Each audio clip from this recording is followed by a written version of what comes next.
Good evening students, welcome Shri Ram education centre class 12 exercise 10.2 चल रहा है और question number 5 find the scalar and vector components. Scalar और vector components आपको find करने with initial point 2,1 and terminal point -5,7। यहाँ पर इनिशियल पॉइंट देखो, मैंने वेक्टर का डेफिनेशन बताया था स्टार्टिंग में आपको। ये आपके इनिशियल पॉइंट्स होंगे, टर्मिनल पॉइंट्स होंगे जो एंड पर होंगे। तो इनिशियल पॉइंट आपके 2,1 है, टर्मिनल पॉइंट से -5,7। तो आपको इसके स्केलर और वेक्टर कंपोनेंट्स निकालने हैं। तो क्या करते हैं, देखो अब vector with initial point x1 y2 and terminal point x2 y2 can be represented as x2 - x1 i k plus y2 - y1 j k।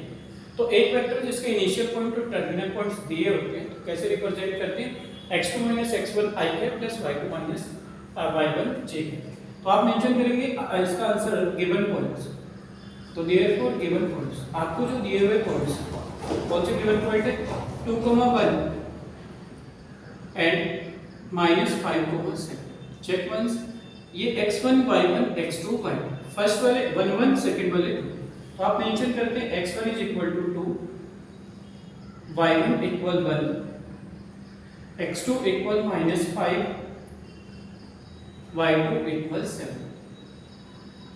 x1 y1 x2 y2 क्या बताया मैंने, जिसके x1 y1 पॉइंट्स और x2 y2 terminals और initial point given होते हैं उस vector को आप रिप्रेजेंट करते हैं सच x2 - x1 होल कैप। तो देयरफॉर इक्वेशन क्या बनेगा इसका, x2 - x1 i cap plus y2 - y1 j। तो कितना हो जाएगा, देखो x2 कितना है आपके पास -5 माइनस x1 कितना है 2 i कैप प्लस y2 कितना है आपका 7 और माइनस y1 कितना है आपका 1 और j।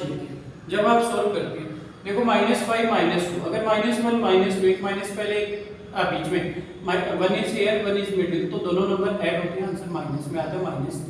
तो -5 -2 -7 i प्लस 7 - 1 6 j इतना हो गया। ये हमारा सॉल्व आउट करने के बाद में है। आप देखो यहाँ पर जो आपको फाइंड क्या करना था, find scalar and vector component. Scalar और वेक्टर कंपोनेंट निकालना था। आप मेंशन करोगे देयरफॉर स्केलर कंपोनेंट। इसका स्केलर कंपोनेंट क्या बनेगा, देखो स्केलर कंपोनेंट होता है आपका स्केलर जो प्रोडक्ट हो, स्केलर जो वैल्यू हो। तो आपका कोएफिशिएंट ऑफ i कैप -7 ये आपका पहला स्केलर वैल्यू बना equal -7 and coefficient of j cap कितना है 6। तो आपका scalar component -7 and 6, i cap के लिए 7 आ रहा है माइनस और j कैप के लिए 6, तो -7 एंड 6। वेक्टर कंपोनेंट कितने बने, वेक्टर कंपोनेंट्स होते हैं आपके वेक्टर कंपोनेंट हो जाएंगे -7 i cap plus 6 -7 i cap plus 6 that is your answer. Clear हुआ। देखो सबसे पहले बताया था find scalar and vector component of the vector with initial point 2,1 and terminal point -5,7। तो देखो एक आइडेंटिटी होती है आपके पास, a vector with initial point x1 y1 and terminal point x2 y2। एक वो वेक्टर जिसके इनिशियल और टर्मिनल पॉइंट्स आपको दिए होंगे x1 y1 x2 y2, इसको आप ऐसे मेंशन करते हैं x2 - x1 i cap plus y2 - y1 j। अब आपको गिवन पॉइंट्स थे 2,1 एंड -5,7 मैंने यहां पर मेंशन कर दी। x1 y1 x2 y2, x1 = 2 y1 = 1, x2 = -5 y2 = 7। तो x2 जो इक्वेशन मैंने मेंशन किया था ये x2 - x1 i cap plus y2 - y1 j।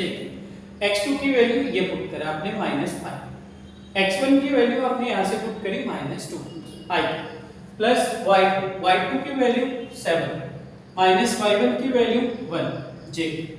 तो देखो जब एक माइनस पहले होते हैं बीच में बहुत नंबर x -1 -2 होती है -3। Similarly -5 -2 -7 i cap 7 - 1 6 j। तो स्केलर कंपोनेंट क्या होता है, i का कोएफिशिएंट मतलब i से पहले जो नंबर है -7 हो गया, कोएफिशिएंट ऑफ j 6 तो 6। तो यहां पर -7 और 6 स्केलर कंपोनेंट बने। वेक्टर कंपोनेंट कौन से होते हैं, -7 i cap plus 6 j। Next that is your answer. I hope ये क्लियर होगा। और if you have related doubt, छोटा सा भी डाउट तो अनडाउट मुझे भेज दीजिए कमेंट बॉक्स में और we will solve your problems definitely. Thank you.